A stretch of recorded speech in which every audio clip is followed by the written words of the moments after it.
네, 편히 앉으시기 바랍니다. 예수 그리스도 이름으로 하나님 말씀 증거하겠습니다. 우리 다 같이 하나님의 말씀 누가복음 5장 17절부터 있는 말씀을 함께 보시겠습니다.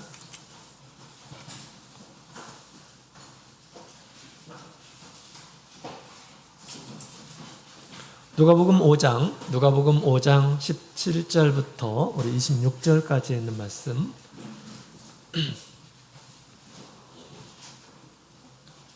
자, 우리 찾으셨으면 우리 한 구절씩 교독하도록 하겠습니다. 하루는 가르치실 때에 갈릴리 각 촌과 유대와 예루살렘에서 나온 바리새인과 교법사들이 앉았는데 병을 고치는 주의 능력이 예수와 함께 하더라.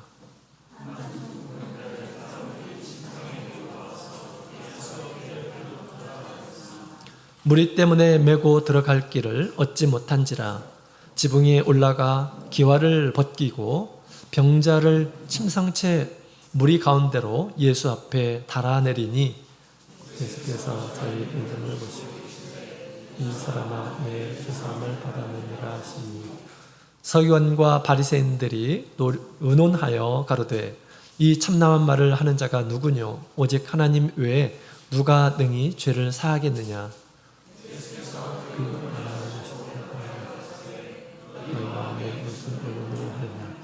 내 죄사함을 받았느니라 하는 말과 일어나 걸어가라 하는 말이 어느 것이 쉽겠느냐. 그러나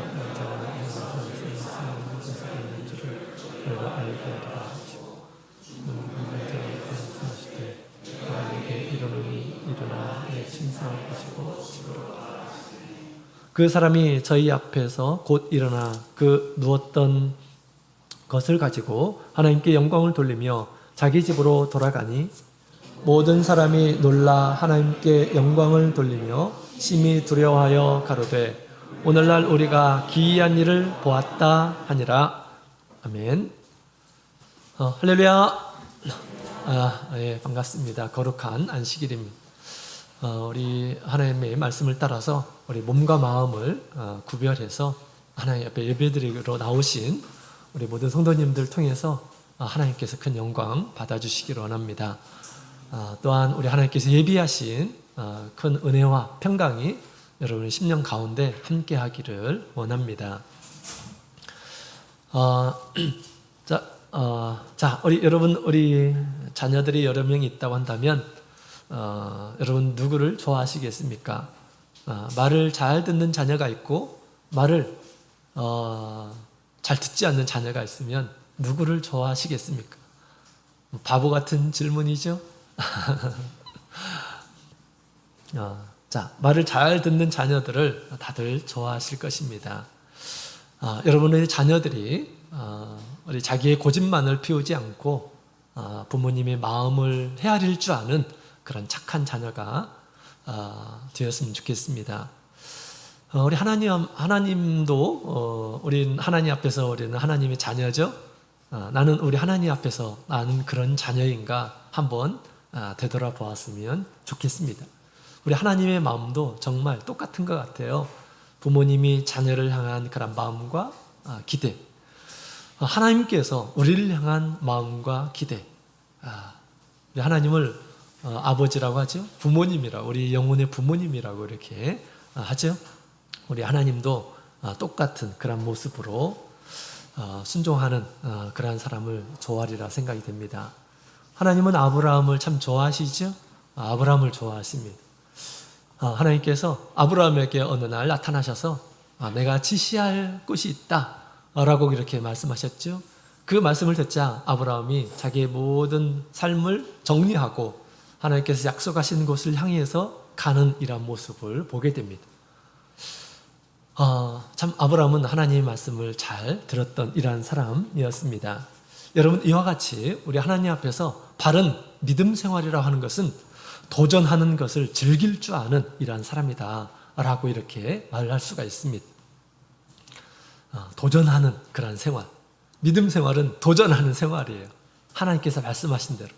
그런 사람들이 우리 하나님 앞에 참 은혜를 얻고 또 하나님께서 인정하시고 기뻐하실 만한 이러한 신앙인의 모습이라 생각이 됩니다.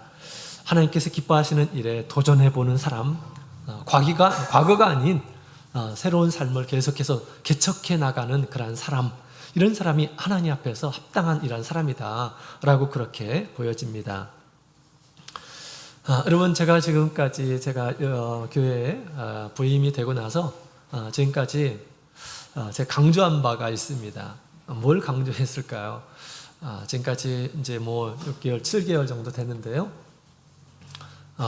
계속해서 저는 우리 성도의 기본, 또 그리스도를 믿는 이런 사람으로서 그리스도인의 기본적인 생활을 지금까지 계속해서 강조해 왔습니다. 예배 생활, 말씀 생활, 또 기도 생활, 금요일마다 계속 기도에 관한 말씀을 드리죠. 아주 기본이 되는, 우리 성도들에게 아주 기본이 되는 그런 생활들이죠. 또 가정 예배 드리는 생활에 대해서 말씀을 드렸습니다. 참 감사하게도 우리 하나님께서 마음의 문을 많이 열어주셔서 점점점 회복되고 있는 그런 모습들을 보게 됩니다. 많은 분들이 예배가 회복되는 그런 모습을 보게 됩니다.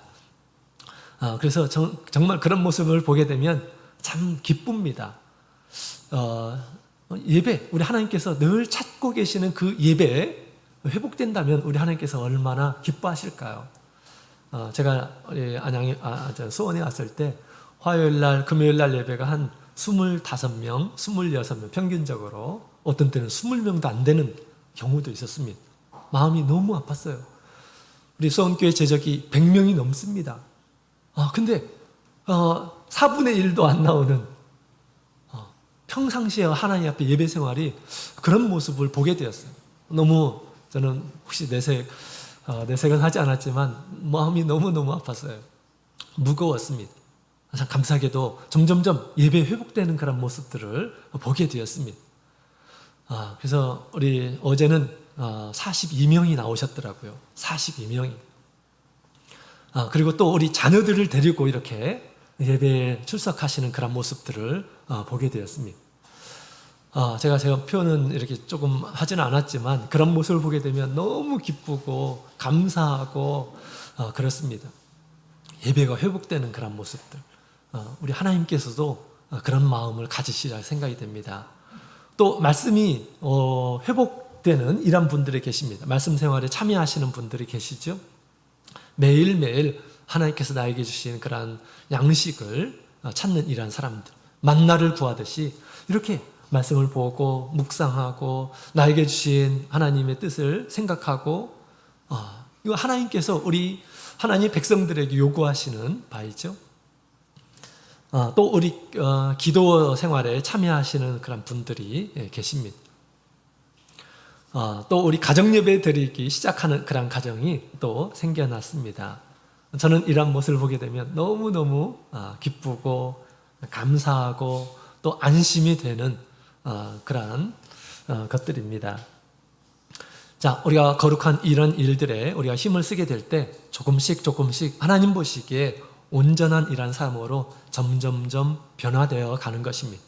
아무런 도전도 없고 하나님께서 기뻐하시는 이야기를 들음에도 불구하고, 계속 들음에도 불구하고 전혀 미동도 하지 않고 하는 그런 모습은 하나님께서 결코 좋아하지 않습니다. 하나님께서 기뻐하실 만한 것이다. 나에게 유익한 것이다. 나의 가정에 정말 유익한 것이다. 하나님이 말씀하셨다면 한번 시도해보고 도전해보고 하였으면 좋겠다라는 그런 생각을 갖습니다.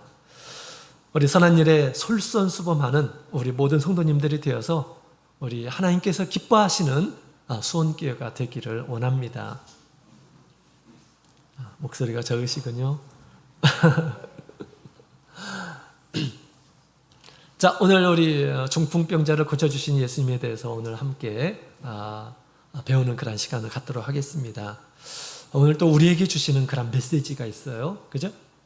우리 주님께서 나에게 주시는 기쁜 소식, 복음이 무엇인가 함께 살펴보고, 또 내가 복음을 위해서 할 수 있는 일이 무엇인가 라는 것을 오늘 말씀을 통해서 아주 잘 알려주고 있습니다.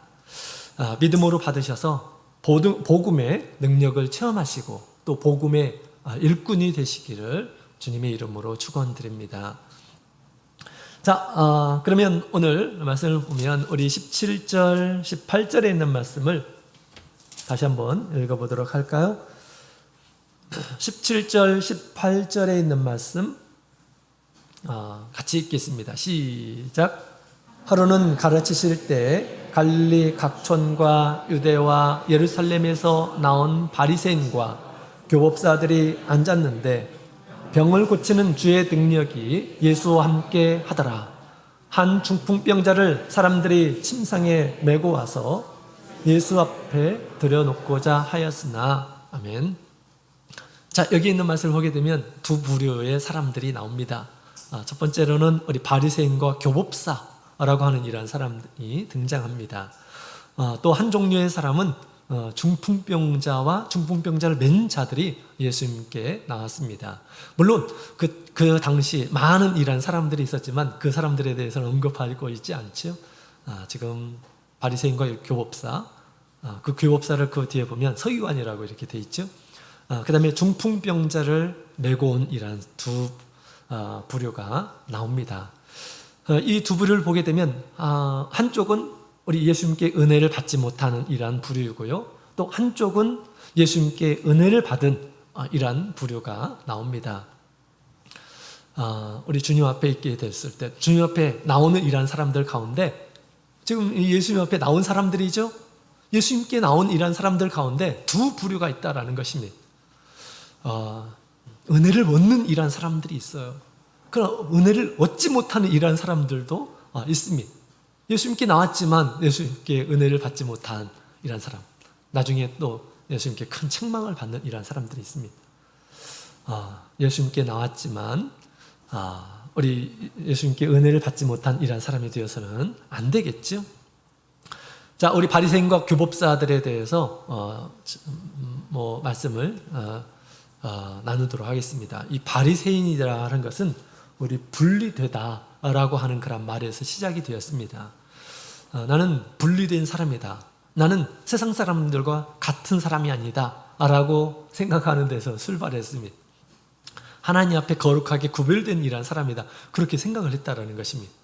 그래서 모세율법을 엄격하게 지켰고 또 이전에 많은 랍비들, 선생님들이 주었던 여러 가지 전통들을 잘 따르고 있다라고 주장하는 이러한 사람들, 이 바리새인이라고 하는 이러한 사람들입니다. 신앙적으로 경건하다라고 그렇게 일컬어지는 이러한 사람들이었습니다. 자, 그 다음에 교법사가 나오죠. 21절에는 서기관이라고 나와 있는데 이 서기관은 율법의 선생님들입니다. 교법사, 법을 가르치는 선생이라고 하는 뜻이죠. 그래서 율법을 연구하고 그 율법을 전문적으로 가르치는 이러한 사람들이 바로 교법사들입니다. 이 교법사들이 각 촌에서 마을에서 또 예루살렘에서 파견되어서 지금 예수님 앞에 와 있더라라고 그렇게 이야기를 하고 있습니다. 자, 이 사람들은 왜 왔을까요? 우리 예수님께서 예수님을 찾았는데 이 사람들은 바리새인과 교법사들은 왜 왔을까요? 우리 이 사람들은 예수님께서 도대체 어떤 말씀을 하실까 호기심으로 또 대부분 구경꾼으로 왔을 것입니다. 왜냐하면 이 사람들은 전문가들이에요. 성경의 전문가들입니다. 하나님에 대한 전문가들입니다. 늘 가르치는 이러한 사람들이고 연구하는 이러한 사람들. 예수님에 대한 이야기가 많이 이렇게 들렸을 때 예수라고 하는 사람이 도대체 어떤 사람인가? 라는 것을 알려고 이렇게 온 거죠. 그 다음에 뭘 배우려고 한 것이 아니라 한 수 가르치려고, 또 성경에 보면 시험하기 위해서 예수님을 악한 마음으로 예수님을 시험하고 또 고소할 조건을 찾기 위해서 예수님을 찾는 이러한 사람들도 있었습니다. 그냥 스포츠로 얘기하면 고수들이에요. 지금 바리새인과 교법사들은 아주 고수들입니다. 고수들이 하수의 그 경기를 보죠. 뭐가 잘못됐는지, 무슨 폼이 어떤지, 그죠? 그런 것들을 보려고 사실은 온 것입니다. 자, 여러분, 우리 이런 마음은 좋은 것을 결코 얻을 수 없습니다. 이런 마음으로 예수님께 오는 이러한 사람들은 결코 얻을 수 좋은 것을 얻을 수가 없죠. 자, 우리도 이런 이 바리새인과 교법사 같은 그런 마음을 우리가 가지고 있어서는 안 되겠죠. 나는 뭐 믿음 생활 이 정도면 충분하다 이렇게 생각하는 이런 사람들 영적인 교만함에 빠질 수가 있는 것입니다. 우리는 조심해야 되겠죠. 자, 그 다음에 우리 한 중풍병자를 든 사람들이 예수님 앞에 나왔습니다. 왜 이 사람들이 나왔을까요? 예수님의 능력을 들었죠. 또 이 예수님의 능력을 생각하면서 우리 이 자기의 이 병, 이 병을 고침받기 위해서 예수님께 나왔던 것이죠. 또 주변에 있는 사람들도 우리 예수님께 가자. 그러면 너를 낫게 해주실 것이다. 라고 하고 지금 믿음으로 이 중풍병자를 데리고 예수님께 나온 것입니다. 그런 마음으로 왔었던 이 중풍병자가 우리 고침을 받는 이런 모습들을 보게 됩니다. 이와 같이 우리가 예수님 앞에 나올 때 나의 부족함을 헤아리면서 예수님 앞에 나와야 돼요. 나의 부족함, 나의 연약함, 우리 하나님 앞에서 나의 불완전함, 하나님 앞에서 나의 연약한 점들을 생각하면서 예수님 앞에 나와야 된다는 것입니다. 주님 앞에 나의 부끄러움을 드러내면서 주님 나를 고쳐주시옵소서 이런 마음을 가지고 예수님 앞에 나와야 되겠죠. 그럴 때 예수님의 긍휼과 사랑을 받게 됩니다.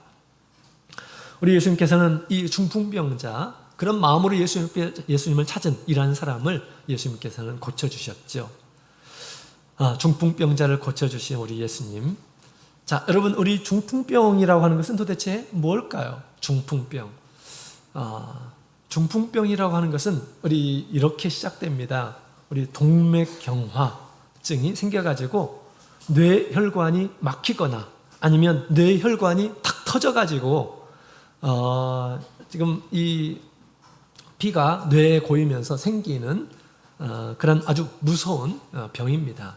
지금은 의학기술이 많이 발달해가지고 뇌를 열어볼 수도 있고 뇌혈관을 이렇게 수술을 할 수도 있고 그러는데 옛날에는 이런 손 쓸 수 없는 그런 병입니다. 그죠?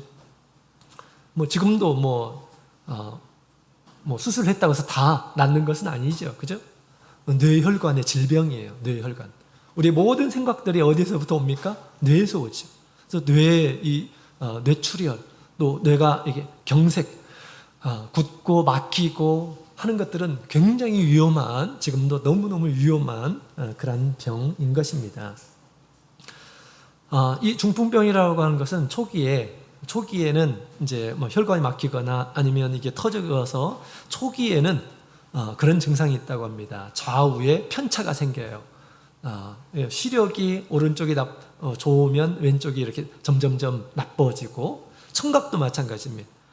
오른쪽은 그냥 멀쩡한데 왼쪽이 점점 나빠지는 그런 경우가 있어요. 그 다음에 그것이 조금 더 진행이 되면 반신이 점점점 못 쓰게 됩니다. 예를 들어서 오른쪽이 마비가 되는 그런 증상이 옵니다. 점점점 굳어져요. 아니면 왼쪽이 이렇게 굳어요. 참 희한하죠? 그러니까 뇌의 어떤 부위에 따라서 거기에 이제 뇌 막힘이 있게 되고 혈관이 막히게 되면 거기에 따라서 그 한쪽에 이 몸이 불구가 되는 그런 증상이 벌어지게 되는 것이죠. 그 다음에 점점점 더 이게 진행이 되면 몸 일부가 아니라 몸 전체를 이렇게 못 쓰는 그런 경우가 발생이 되는 것이죠. 그래서 뇌 혈관 중에 어느 부분이 막히거나 아니면 터지거나 하게 되었을 때 점점점 몸이 마비되는 그런 증상이 바로 중풍병이다. 그리고 떨고, 그죠? 손이 막 떨고 하는 그런 질병이 바로 중풍병입니다. 제대로 생활할 수 있을까요? 제대로 생활이 안 되죠. 나중에 몸을 제대로 쓸 수가 없습니다. 중풍병은 이렇게 무서운 병입니다.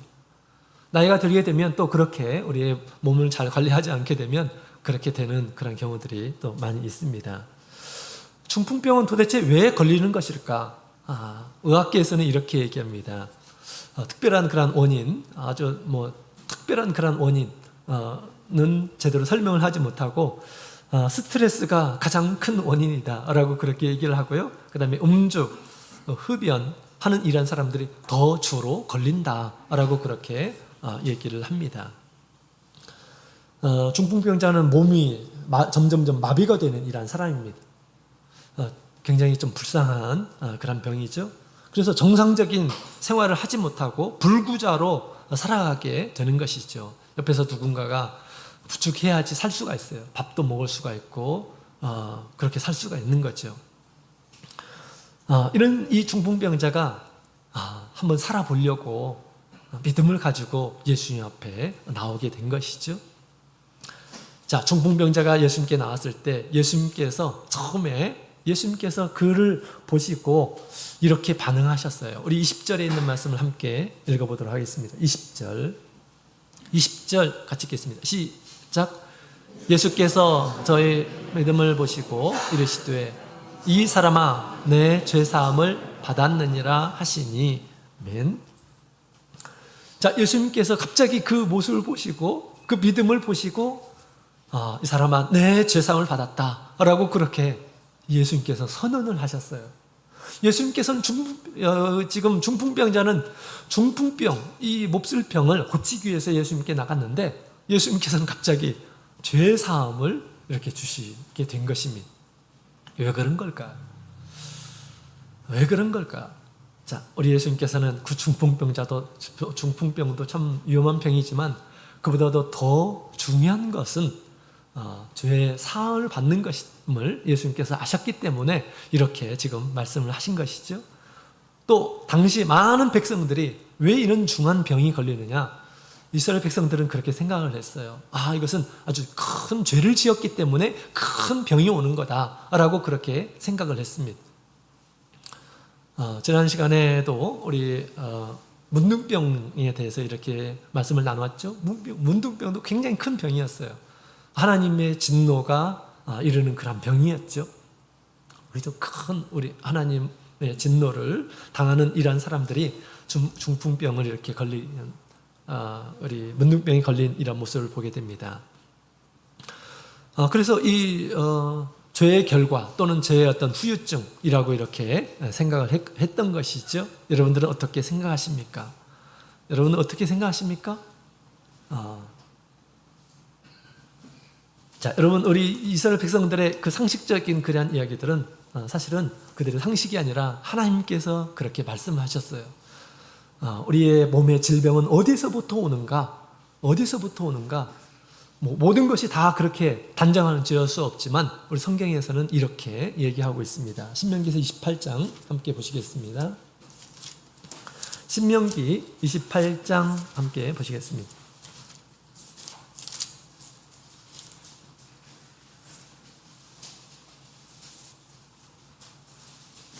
신명기 28장 20절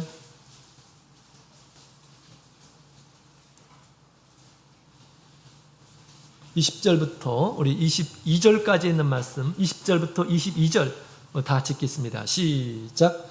내가 악을 행하여 너를 내 손으로 하는 모든 일에 여호와께서 저주와 공구와 견책을 내리사 망하며 속히 파멸케 하실 것이며 여호와께서 내 몸에 연병이 들게 하사 내가 들어가 얻을 땅에서 필경 너를 멸하실 것이며 여호와께서 폐병과 열병과 상한과 학질과 한재와 풍재와 썩는 재앙으로 너를 치시리니 이 재앙들이 너를 따라서 너를 진멸케 할 것이라.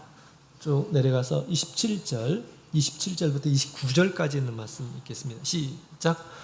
여호와께서 애굽의 종기와 찌질과 괴혈병과 개창으로 너를 치시리니 내가 치료함을 얻지 못할 것이며 여호와께서 또 너를 미침과 눈멈과 겸심증으로 치시리니 소경이 어두운 데서 더듬는 것과 같이 내가 백주에도 더듬고 내 길이 형통치 못하여 항상 압제와 노력을 당할 뿐이니 너를 구원한 자가 없을 것이며 아멘. 자, 여기 있는 말씀 보면 하나님께서 모세를 통해서 주신 말씀이에요. 하나님을 떠난 이란 사람들, 하나님 말씀에 불순종하는 이란 사람들에게 우리 하나님께서 아주 강력하게 경고하고 있는 그런 말씀입니다. 세상에 있는 모든 질병으로 저희에게 더하실 것이다 라고 그렇게 말씀하고 있는 것입니다. 그래서 당시 이스라엘 백성들은 이 중한 이 질병을 걸린 이란 사람들을 보게 되면 하나님의 저주라고 이렇게 생각을 하게 되었던 것이죠. 우리도 죄악된 세상에서 우리가 점점점 죄악의 삶으로 물들어가게 되면 하나님께서 때로는 이렇게 치시는 그런 경우들이 있습니다. 그러나 이런 질병은 우리의 저주가 아닙니다. 하나님께서 우리를 사랑하시기 때문에, 성도들을 사랑하시기 때문에 주시는 징계다라고 성경은 히브리서에 보면 그렇게 이야기를 하고 있죠. 그죠? 성도들에게는 그렇습니다. 믿음으로 예수님께서 주시는 것임을 고백하는 이러한 사람들에게는 그것은 결코 저주가 아니다라는 것입니다. 자, 그래서 우리가 어떤 죄악으로 말미암아서 이런 질병이 올 수 있고요. 또는 우리 환경적인 문제로 인해서 올 수도 있고 그렇습니다. 하나님을 떠난 이러한 사람은 아무래도 더욱 근심이 있고 또 걱정이 되고 염려가 되고 그러겠죠. 우리 중풍병의 원인이 뭐라고요? 스트레스랍니다. 우리 하나님을 믿고 사는 이러한 사람들은 스트레스가 그렇게 많지 않아요. 우리 하나님께 모든 것을 맡기면 사는 이러한 사람들은 이런 질병에서 보호함을 얻을 수가 있게 됩니다. 자, 그래서 이 중풍병자의 이 근원을 우리 예수님께서는 치유하시는 그런 모습을 보게 됩니다.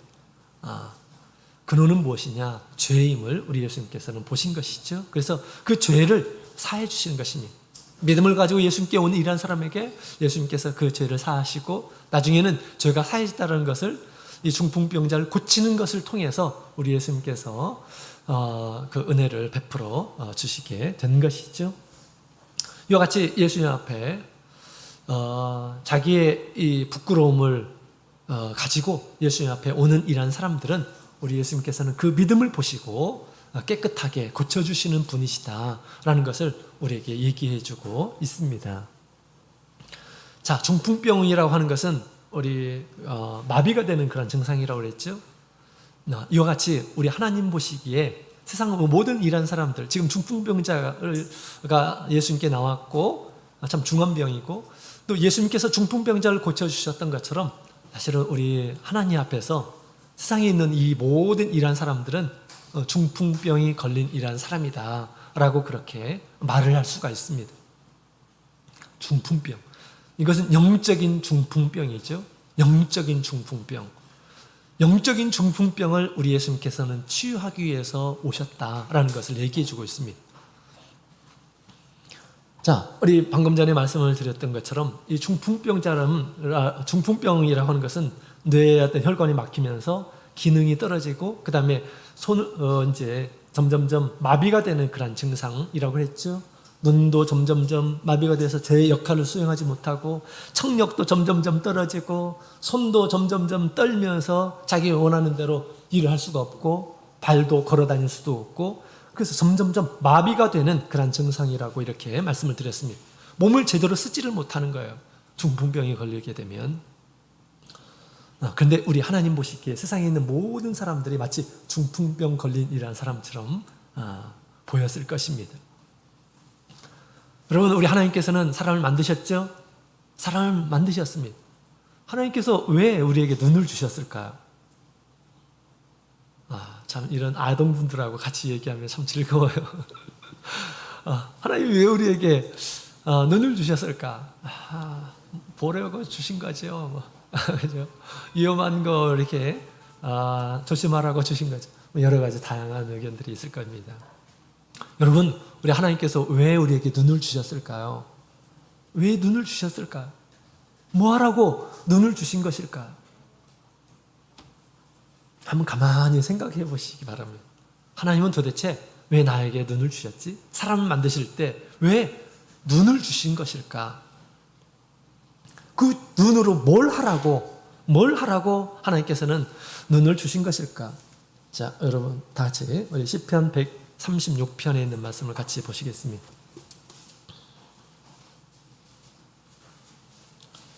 시편 136편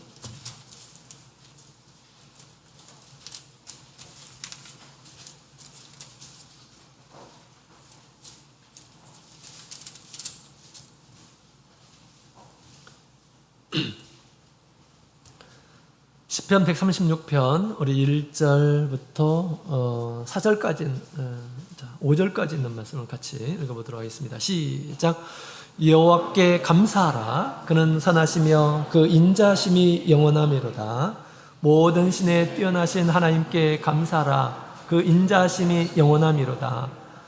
모든 주께 뛰어나신 주께 감사하라. 그 인자심이 영원하미로다.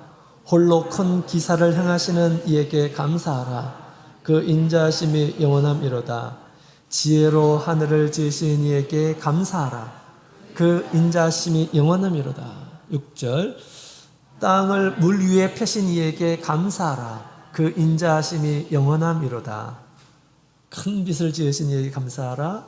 해로 낮을 주관하신 이에게 감사하라. 달과 별들로 밤을 주관케 하신 이를 감사하라. 애굽의 장자를 치신 이에게 감사하라. 강한 손과 편팔로 인도하신 하나님께 감사하라. 자, 여기 보면 하나님께 감사하라 라고 그렇게 얘기하고 있죠. 하나님께서 주시는 모든 것에 뭐가 있다고요? 하나님이 인자하심이 있다라는 것입니다. 하나님의 인자하심.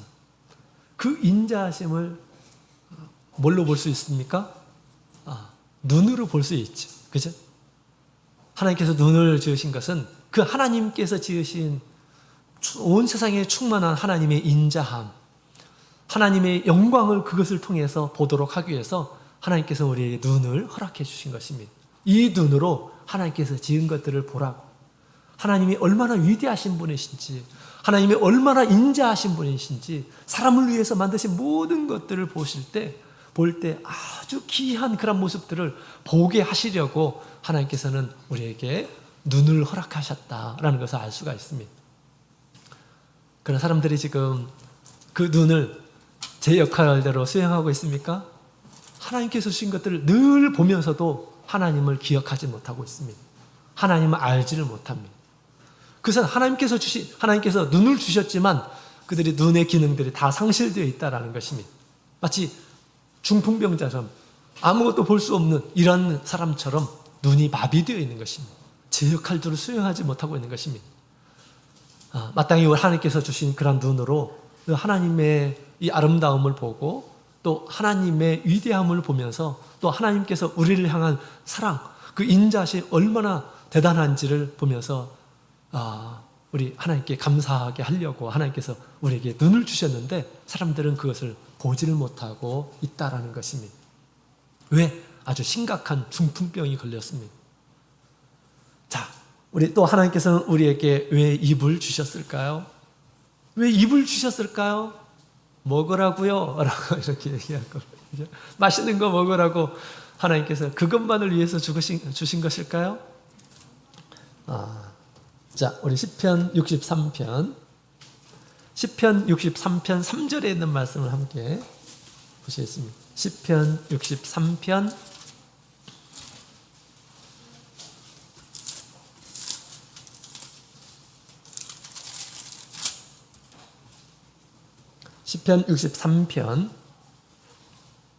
3절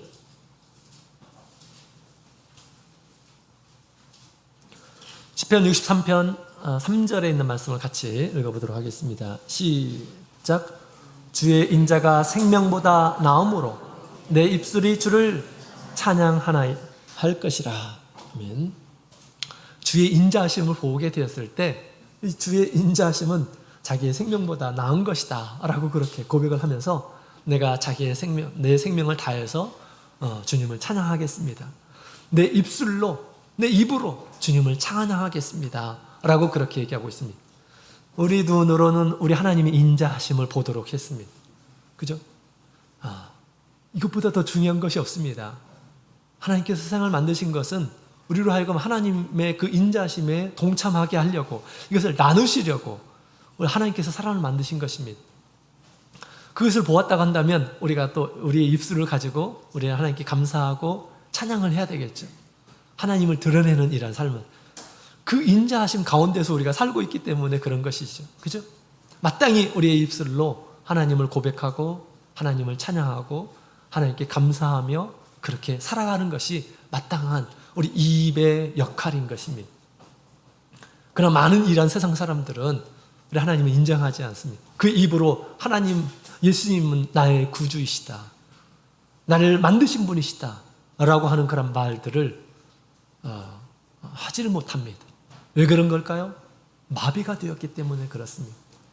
아주 심각한 중풍병자가 중풍병이 걸렸기 때문에 말을 할 수가 없어요. 그런 말이 안 나오는 거예요. 마비가 되니까. 그죠? 하나님을 찬양하지 않습니다. 하나님께서 주신 모든 영광에 하나님께 감사드리고 영광을 돌리는 그런 말을 할 수가 없는 것입니다. 또 하나님께서는 왜 우리에게 손과 발을 주셨을까요? 하나님은 왜 우리에게 손과 발을 주신 것일까? 하나님의 자비하심을 우리가 보았다고 한다면 우리도 그렇게 살게 하시려고 우리의 손과 발을 주셔가지고 하나님과 같이 선하고 아름다운 일에 힘을 쓰도록 하기 위해서 하나님께서는 우리에게 손과 발을 주신 것입니다. 하나님처럼 살아가게 하려고. 그죠? 또 하나님께서 기뻐하시는 일에 또 그 일을 하기 위해서 하도록 하기 위해서 하나님께서 우리에게 손과 발을 주신 것입니다. 그런 목적으로 하나님께서 주신 거예요. 그러나 우리 하나님을 섬기기보다 하나님의 말씀을 따라서 그렇게 살고 또 하나님의 성품을 따라서 선하고 아름다운 일에 손과 발을 쓰는 것이 아니라 오직 이 세상에 살아가는 동안에 자신의 욕심대로 살기 위해서 세상에 있는 것들을 많이 소유하기 위해서 손과 발을 사용하는 그런 모습을 보게 됩니다. 제 역할들을 수행하지 못하고 있는 그런 모습들을 보게 됩니다. 하나님의 뜻도 깨닫지 못하면서 그렇게 사는 거예요. 왜 그런 걸까요? 마비가 되었기 때문에 그런 것입니다. 지혜자의 눈에 보게 될 때 세상 많은 이런 사람들이 헛된 데 분주한 그런 모습으로 살고 있는 모습을 보았습니다. 하나님 보시기에 아주 헛된 것에만 눈을 쓰고 귀를 쓰고 손과 발을 쓰면서 살아가는 그런 모습을 보게 된 것이죠. 여러분, 우리도 하나님께서 주신 그 역할 그대로 우리가 사용하는 이런 사람이 되어야겠습니다. 하나님께서는 참 봉사의 손을 좋아하시죠. 봉사의 손을 굉장히 좋아하십니다. 남을 섬기는 그러한 손, 아름다운 손을 가지신 이러한 모든 성도님들이 다 되시기를 원합니다. 자, 우리 인생의 모습, 죄로 얼룩진 그런 모습은 이런 모습이죠. 에베소서 4장에 있는 말씀을 함께 보도록 하겠습니다. 에베소서 4장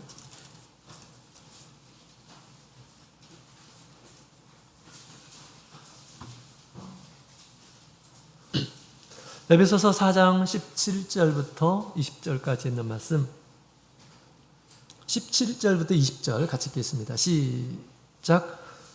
그러므로 내가 이것을 말하며 주 안에서 증거하노니 이제부터는 이방인의 그 마음에 험한 것으로 행함같이 너희는 행하지 말라. 저희 총명이 어두워지고 저희 가운데 있는 무지함과 저희 마음이 굳어짐으로 말미암아 하나님의 생명에서 떠나 있도다. 저희가 감각 없는 자가 되어 자신을 방탕에 방임하여 모든 더러운 것을 욕심으로 행하되 오직 너희는 그리스도를 이같이 배우지 아니하였느니라. 아멘. 자, 여기 보면 이방인들의, 하나님을 인정하지 않는 이러한 사람들의 특징에 대해서 얘기하고 있죠. 그들은 마음이 굳어진 이러한 사람들이다. 굳어진 사람. 우리가 이제 뭐 손을 많이 쓰게 되면 뚝살이 생긴다고 그러죠. 뚝살이 생기면 감각이 이렇게 잃게 됩니다. 마음이 굳어져서 감각이 없는 이러한 사람처럼 되었다라고 그렇게 이야기하고 있습니다. 마음이 굳어져서 감각이 없는 이러한 사람, 다시 말하면 마비가 된 이러한 사람처럼 살아가고 있는 그런 모습을 보게 됩니다. 부끄러움을 행하여도 부끄러움이 없는 이런 사람들이죠. 그래서 이런 사람들의 모습을 양심이 화인 맞은 사람들이다라고 그렇게 또 일컫습니다. 자, 우리 계시록에 있는 말씀을 함께 볼까요? 계시록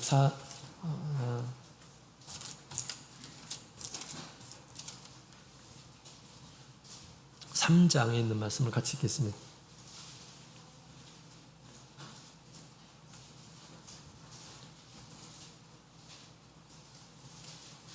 계시록 3장 우리 3절에 있는 말씀을 함께 읽어보도록 하겠습니다. 3장 1절 같이 읽겠습니다. 시작. 사대교회 사자에게 편지하기를 하나님의 7 영과 7 별을 가진 이가 가라사대 내가 내 행위를 아노니 내가 살았다는 이름은 가졌으나 죽은 자로다. 아멘. 아멘. 자, 예수님께서는 우리 행위를 다 보고 계십니다. 뭘 보고 있는지, 뭘 듣고 있는지, 무슨 말을 하는지, 무슨 행위를 하는지, 손과 발을 가지고 무슨 일들을 하고 있는지 우리 예수님께서는 다 보고 계셔요. 근데 사도교회에 있는 이런 사람들은 사도교회 우리 그 성도들이 있죠. 살았다고 하는 그런 이름은 가졌지만 그 행위가 다 죽었다라고 그렇게 얘기합니다. 하나님께서 손을 주시고 발을 주셨는데 마치 중풍병 걸린 이런 사람들처럼 아무 역할을 하지 못하는, 아무 일도 하지 않는 이런 모습으로 보였다라고 그렇게 얘기합니다. 믿음의 행위가 전혀 없는 그런 모습을 지금 예수님께서 보신 것이죠. 자, 그래서 우리가 영적으로 점점점 마비가 되는 그런 증상들이 있다라는 것을 우리에게 얘기해 주고 있습니다. 하나님께서 나에게 주신 우리 제대로 모든 기관들을 우리가 잘 사용하고 있습니까? 그렇지 않으면 우리가 점점점 중풍병자 같이 점점점 심각해질 수가 있습니다. 마치 나중에는 어떻게 되냐면 바리새인과 같이 그렇게 되는 거예요. 바리새인과 지금 서기관들 이런 사람들이 예수님의 이야기를 들었죠. 예수님의 큰 권세 있는 말씀도 들었습니다. 예수님에 대한 큰 기적들도 들었을 것입니다. 그런데 전혀 마음속에 미동이 없어요. 전혀 마음속에 미동이 없습니다.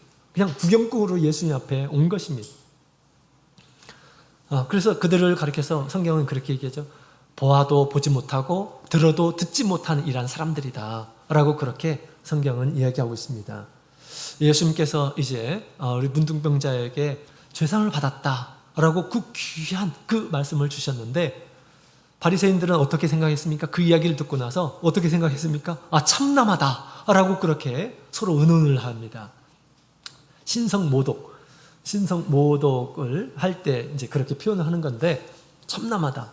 하나님만이 죄를 사할 수 있는데 사람이 되어서 죄를 사한다고 하니까 하나님 자리에 있는 것이죠. 이것은 우리가 살인죄에 해당되는 것입니다. 그래서 그들은 우리 예수님의 말씀을 들어도 감각이 없기 때문에 예수님을 제대로 알 수가 없습니다. 들어도 제대로 듣지를 못하는 것이 얼마나 마비가 되었으면 그렇겠습니까? 그죠? 여러분, 우리 예수님께서 이 세상에 오신 것은 우리 죽은 영혼, 마비가 된 그런 양심들을 우리 예수님께서는 깨워주시려고 예수님께서 오신 것입니다. 우리가 왜 세례를 받았습니까? 우리가 왜 세례를 받았습니까? 베드로 사도는 이렇게 얘기합니다. 베드로전서 3장 21절, 베드로전서 3장 21절.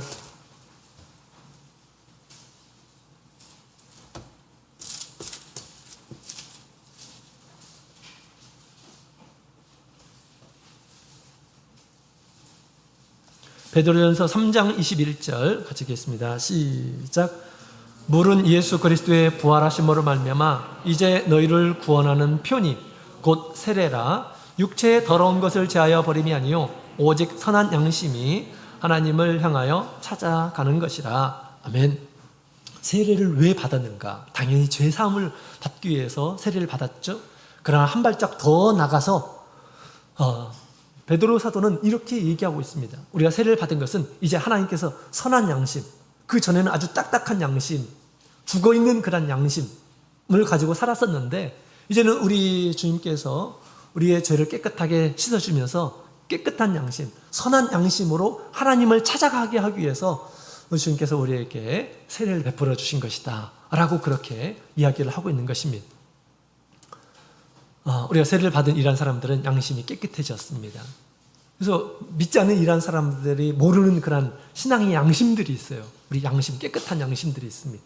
그 양심을 따라서 하나님 앞에 부끄러움을 느끼게 되는 것입니다. 또 때로는 내가 잘못하는 것을 하나님 앞에 누가 얘기하지 않는데도 불구하고 두려운 마음이 생기기도 하고 그렇습니다. 왜 그런 걸까요? 양심이 살아있기 때문에 그런 것입니다. 양심이 살아있기 때문에. 그 양심으로 우리 하나님의 거룩한 뜻을 이해하고 하나님께 가까이 더 가고 하나님 보시기에 완전한 일한 사람으로 세워지도록 하기 위해서 하나님께서는 우리의 양심을 살리셨다라고 그렇게 이야기를 하고 있는 것입니다. 자, 그래서 우리가 양심의 부끄러움을 느낄 때마다 어떻게 해야 될까요? 양심의 부끄러움이 느껴질 때마다 어떻게 해야 될까요? 이 양심의 부끄러움이 느껴질 때 반드시 예수님을 찾아야 됩니다. 점점점 그 양심의 부끄러움이 점점점 우리가 예수님을 찾지 않고 숨기고 고백하지 않고 없는 것처럼 생각하고 그러면 점점점 나중에는 중풍병 같이 발전을 하게 됩니다. 나중에는 그렇게 해서 나중에 보면 화인 맞은 양심이다 라고 그렇게 얘기하죠. 불에 도장을 맞은 양심, 아주 딱딱하게 굳어진 양심, 마치 하나님을 몰랐을 때 다시 말하면 죄를 지었는데 전혀 죄의 어떤 감각이 없는 이런 사람처럼 된다라는 것입니다. 예수님께서는 그것을 치유하기 위해서, 고쳐주시기 위해서 중풍병을 예수님께서 지금 고쳐주셨죠. 우리 믿는 이라는 사람들도 다 영적인 중풍병에 걸릴 수가 있어요. 이미 사대교회는 이미 영적인 중풍병이 걸려있는 그런 모습을 예수님께서는 지금 나타내신 것입니다. 예수님 믿는 이란 사람들은 더 마음이 민감해야 됩니다. 그죠? 중풍병이 걸리지 않도록 우리가 반드시 우리 예수님 앞에 가야 됩니다. 조그마한 어떤 마음에 걸림이 있고 말다툼을 했어요. 마음이 어떻습니까? 주님께서 뭐라고 하십니까? 내 형제를 사랑하라. 그죠? 어떻게 해야 될까요? 빨리 하나님 앞에 회개해야 됩니다. 빨리 그 형제하고 화해를 해야 돼요. 그것이 우리 하나님께서 양심을 통해서 주시는 말씀입니다. 그죠? 양심을 통해서 주시는. 예배 시간에 예배 드리지 않고 있으면 우리 하나님께서 가만히 두십니까? 너 편안하게 그냥 있어. 네가 하고 싶은 대로 해. 하나님께서 그런 양심을 우리에게 주셨습니까? 그렇지 않습니다. 이방인들이 생각하는 그런 양심이에요. 예배를 드리지 않는데도 아무런 느낌이 없다라고 한다면 그것이 어떻게 하나님 앞에서 살아있는 양심이라고 이렇게 얘기할 수가 있겠습니까? 그죠? 또 하나님께 은혜를 얻은 이러한 사람들은 은혜의 자리에 또 섬김의 자리에 가도록 하나님께서는 바라십니다. 우리의 두 발과 두 손으로 섬기는 일들을 하도록 합니다. 섬기는 일은 가장 가치 있는 일이에요. 이 세상에 어떤 일일 것보다 가치 있는 것입니다. 이 세상에서 나의 삶을 위해서 살아가고 있죠. 우리의 손과 발을 가지고 섬김이라는 건 하나님께 드리기 위해서 하는 일들입니다. 아프리카에는 많은 성도들이 계셔요. 우리가 생각하지 못하는 그런 성도님들이 계십니다. 옛날에 강원 목자님이 그런 간증을 하시더라고요. 아프리카 성도 가운데 한 부자는 호텔 하나를 운영하시는 분이시다고 하더라고요. 그러면 늘 가면 그 호텔에 자기를 이렇게 청해서 그것도 가장 좋은 방에 가서 묵으시도록 한다는 것입니다. 근데 그분은 늘 교회에서 모든 돈이 너무 많기 때문에 모든 자기 집안에 있는 모든 것들은 그 사람을 써가지고 이렇게 다 청결하게 하고 그런답니다. 근데 교회 일만큼은 그분이 직접 오셔가지고 일을 한대요. 교회 일만큼은. 왜냐하면 하나님께서는 내가 돈을 주어서 교회에서 어떤 사람을 쓰고 해가지고 하는 것을 하나님께서는 바라지 않는다. 또 하나님께서 나에게 은혜를 주셨는데 하나님을 섬기는 것은 내가 해야 할 마땅한 일이다 라고 그렇게 생각을 하는 것이죠. 자기의 몸으로 하나님께 드리는 것을 뭐라고 합니까? 영적인 예배라고 하는 것입니다. 영적인 예배. 우리가 교회에서 하는 모든 행위들이 하나님을 섬기는 것입니다. 청소하는 것도 섬기는 것이고요. 가르치는 것도 섬기는 것이고요. 주방봉사하는 것들도 누구를 위한 것입니까? 그냥 사람들을 위해서 하는 것일까요? 그렇지 않습니다. 믿지 않는 일하는 사람들은 와서 주방에서 어떤 모습으로 봉사하는지 그걸 본다고 그래요. 주님을 사랑하는 그런 마음으로, 우리 성도들 사랑하는 마음으로, 그런 마음으로 우리가 봉사하는 것은 우리 하나님께 하는 것입니다. 주님께 하는 것이에요. 그렇죠? 얼마나 가치가 있습니까? 하나님께서는 또 그것을 기억하셔요. 그렇죠? 이런 섬김이 없는 것은 다 마비된 것입니다. 마비되어 있는 그런 섬김의 자리에 나가지 않으려고 하는 것은 마비가 되고 있는 그런 증상인 것입니다. 나 하는 일도 바쁜데 무슨 그런 일도 하려고 썩어질 것을 위해서는 열심히 일합니다. 시간 딱 맞춰가지고, 그죠? 시간 딱, 아무리 아침에 빨리 사장님이 오라 한다 하더라도 가려고 노력을 합니다. 그죠? 자, 그래서 우리가 여러 가지 방면에서 우리가 하나님께서 신앙의 양심들이 있는데 각자 하나님께서 믿음의 정도에 따라서 그 양심들이 어떤 사람들은 민감한 일하는 사람이 있고 그렇지 않은 일하는 사람들이 있습니다. 그 민감한 그 양심을 따라서 우리가 행해야 됩니다. 또 그렇지 않았을 때는 양심의 가책이 있을 거예요. 그것은 우리 영적인 질병이 들어왔다라고 그렇게 생각을 해야 됩니다. 이 질병을 고칠 수 있는 분은 다른 분이 없습니다. 예수님밖에 없는 것입니다. 예수님께 가서 빨리 고침을 받아야 됩니다. 그러지 않으면 점점점 그 증상이 심각해져요. 심각해집니다. 자, 그래서 우리가 부끄러움이 느낄 때마다 빨리 예수님께 나가서 우리 고침을 받으시는 우리 믿음의 사람이 되시길 원합니다. 나의 부끄러움을 가지고 예수님께 나가야 돼요. 믿음을 가지고 나가야 됩니다. 주님께서는 다 고쳐주십니다. 자, 우리 영적인 치유를 주시려고 예수님께서 오셨습니다. 그 치유를 받은 일한 사람들은 또 믿지 않는 일한 사람들을 구원해야 될 일한 사람들이죠. 영적인 치유를 받도록 하는 일한 사명을 우리 주님께서 우리에게 주신 것입니다. 바울사도가 복음을 전하는 가운데 한 번은 이리로 가도 안 되고 저리로 가도 안 되고 그러는데 한 번은 환상을 보았죠. 저 멀리 바다 넘어서 마게도니아 지역에서 우리로 와서 도우라, 우리로 와서 도우라 라고 하는 그런 이야기를 듣습니다. 영혼의 부르짖음을 듣습니다. 그 이야기를 듣고 나서 하나님께서 저쪽으로 가라고 하나 보다 라고 생각하고 그 길을 가서 이제 복음을 전하는 그런 모습을 보게 됩니다. 이처럼 우리 주님께서 우리 하나님의 은혜를 입는 이런 사람들은 또한 우리가 영혼을 구원하는 그런 일들을 해야 하는 것이죠. 자, 어떻게 그 사명을 다할 수 있는가라는 것을 오늘 본문의 내용을 보게 되면 아주 자세하게 얘기해 주고 있습니다. 자, 우리 20절에 있는 말씀을 다시 볼까요? 누가복음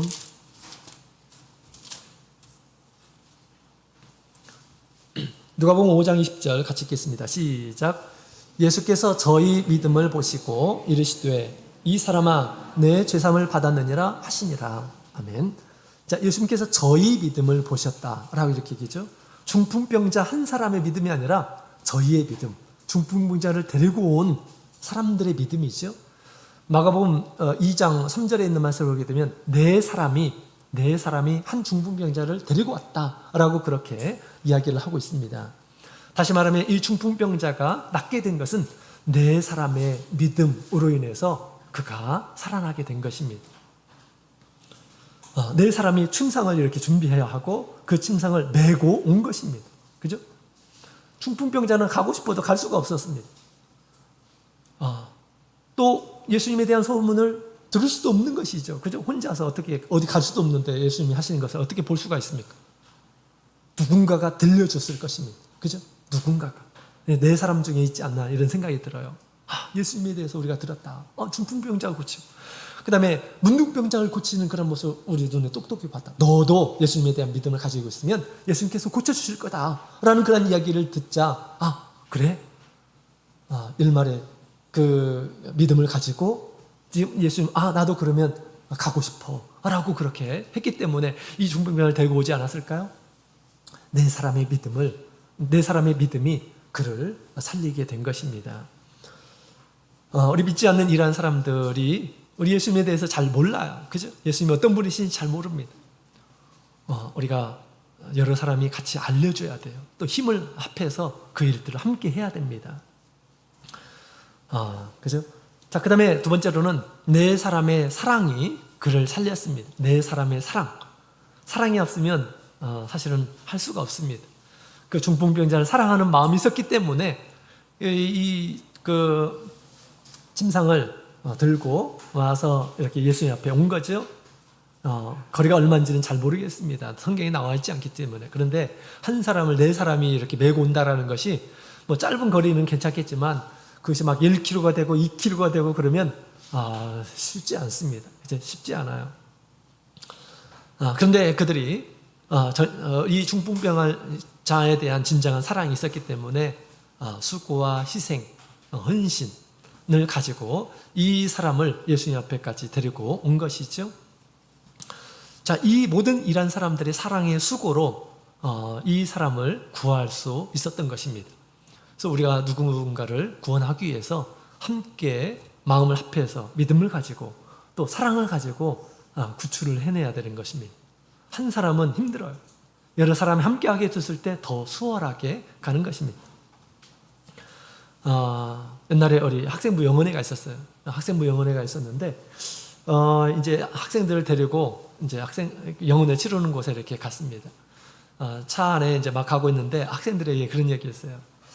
이번에 뭘 기대하면서 학생부 영어회를 가느냐라고 이렇게 물어봤습니다. 한 사람씩 얘기를 하는데 저는 친구를 만나고 싶어요. 좋은 친구들을 만날 수 있잖아요. 그죠? 2박 3일 동안. 또 어떤 친구는 이번에는 성령을 받고 싶어요. 또 어떤 친구는 하나님의 말씀을 더 자세하게 듣고 싶어요. 이런 얘기를 했습니다. 근데 한 친구는 이런 얘기를 하더라고요. 목사님, 제가 소원을 얘기할까요? 이런 얘기를 하면서 그래 뭐야? 했더니 지금 당장 내려가지고 택시 타고 집에 가고 싶어요. 그런 얘기를 하더라고요. 근데 그 얘기를 듣고 깜짝 놀랐어요. 근데 또 한편으로 참 너무 솔직하다 이런 생각이 들더라고요. 근데 또 대견하다라는 생각이 들어요. 그렇게 오고 싶지 않은데 자기를 다 뒤로 하면서 온 겁니다. 참 대견하다라는 그런 생각이 들었어요. 근데 제가 한 교회에서 고등학생이 그보다 더한 그런 모습을 보았습니다. 영혼회가 되면 잠적을 해버려요. 부모님이 전화해도 전화를 받지를 않으라. 어떻게 됐을까요? 부모님은 늘 마음이 아파가지고 믿음이 없으신 분이 아니에요. 자매님은 늘 아침마다 오셔가지고 새벽 기도를 하시는 분이시고 눈물로 하나님께 호소하면서 내 아들이 왜 이런지 모르겠다고 하면서 하나님 도와달라고 그의 마음을 열어달라고 막 기도를 하는 이런 분이십니다. 또 그 친구들이 있어요. 그 주변에 그 친구들, 선배도 있고 후배도 있고 늘 독려해가지고 다음에는 꼭 가자 해가지고 어떤 동기가 돼서 갔는지 모르겠지만 그 뒤에 아주 잘 가는 이런 친구가 되었습니다. 그렇게 잠적해버리고 많은 우리가 젊은 시절에 하나님께서 또 주시는 그런 은혜들이 있죠. 또 믿음 생활에는 함께 하는 것이죠. 그래서 그렇게 영혼에 하나님께서 주시는 그 신령한 은혜들을 우리가 체험하면서 자라야지 정상적인 믿음을 갖게 됩니다. 그래서 그것을 위해서 우리 부모님은 이렇게 기도를 하고 또 옆에 그 믿음의 친구들은 열심히 돕고 해가지고 나중에 점점점 변화되었어요. 점점점 변화돼가지고 어느 때까지 변화됐냐? 이제 대학생이 되었습니다. 군대 갔다 왔어요. 그러고 나서 지금은 뭘 하느냐면 대학생 리더가 되었어요. 대학생들을 가르치는 일한 사람이 되었습니다. 영혼회가 되면 대학생들을 가르쳐요. 그 친구가. 대단하죠? 여러 가지 방면으로 우리가 도와야 됩니다. 또 부모님이 할 수 있는 그런 영역이 있고 할 수 없는 영역이 있어요. 또 친구들이 할 수 있는 그런 영역들이 있어요. 교회 안에 친구들이 할 수 있는 영역들. 그죠? 참 대단합니다. 그렇게 우리가 잘 힘을 모으게 되면 이렇게 우리가 믿음 안에서도 한 사람을 변화시킬 수가 있습니다. 또 믿지 않는 일한 사람들을 또 하나님의 집으로 인도할 수가 있게 되는 것입니다. 자, 이와 같이 이 네 사람의 믿음과 네 사람의 사랑이 그를 살린 것이죠. 그 다음에 세 번째로는 포기하지 않는 신념이 그를 살렸습니다. 우리 19절에 있는 말씀을 보게 되면 우리 예수님께 가까이 가려고 하는데 사람들이 너무 많았죠. 그래서 가까이 갈 수가 없었습니다. 그래서 나중에 생각하는 것이 지붕에 올라가서 기와를 벗기고 예수님 앞에 이렇게 내려오는 그런 모습을 보게 됩니다. 포기하지 않았다라는 것입니다. 난관에 딱 부딪혔을 때 안 되나 보다 라고 끝나지 않았다라는 것입니다. 포기하지 않고 그러면 어떻게 해야지? 어떻게 돌아가지? 어떻게 가야지? 이런 생각하는 가운데서 마침내 그런 생각을 하게 된 거죠. 우리 지붕은 우리나라 이게 맛배 지붕이죠. 그런 비스듬한 그런 지붕이 아니라 이스라엘 나라는 다 평지붕이에요. 평지붕. 그리고 지붕 위에 올라갈 수 있는 그 계단이 다 거의 대부분이 다 그렇게 되어 있습니다. 그렇기 때문에 그렇게 할 수 있는 것이죠. 그래서 우리가 포기하지 않는다고 한다면 이렇게 한 사람을 살릴 수 있는 그러한 일들을 할 수가 있는 것이죠. 자, 오늘 우리 중풍병자는 이 고칠 수 없는 그런 질병으로 잘 알려진 그런 병이었습니다. 그러나 우리 예수님께서는 못 고칠 질병이 없으시다라는 것을 오늘 말씀을 통해서 우리에게 얘기해 주고 있습니다. 우리가 눈에 드러나는 것은 우리가 고칠 수가 있어요. 눈에 드러나는 것은 또 빨리 자각을 하고 치료를 하는 그런 방법이 있는 것입니다. 그러나 보이지 않는 이런 병들은 잘 보이지 않기 때문에 이것을 놓치는 그런 경우들이 너무너무 많습니다. 오늘 말씀을 통해서 영적인 중풍병이 있다라는 것을 꼭 기억하시고 이것이 처음에 양심의 어떤 하나님께서 주신 이 선한 양심, 깨끗한 양심이 반응할 때 우리가 빨리 초기에 예수님께 나와서 고침을 받아야 된다라는 것을 말씀을 드렸습니다. 그러면 우리 주님께서 죄를 깨끗하게 사해 주시고 또 회복하게 도와주시고 또 온전한 일한 사람으로 하나님 보시기에 아주 온전한 일한 사람으로 그렇게 살아갈 수 있도록 주님께서 은혜 베풀어 주실 것입니다. 이것이 우리가 누려야 할 참된 기쁨, 복음의 핵심이죠. 이런 사람들은 이제 영적인 구원에 힘을 쓸 수 있을 것입니다. 거기까지 우리 자라나시는 우리 모든 성도님들이 되시기를 원합니다. 다 같이 묵도드리겠습니다. 할렐루야, 아멘. 다 같이 찬송가 378장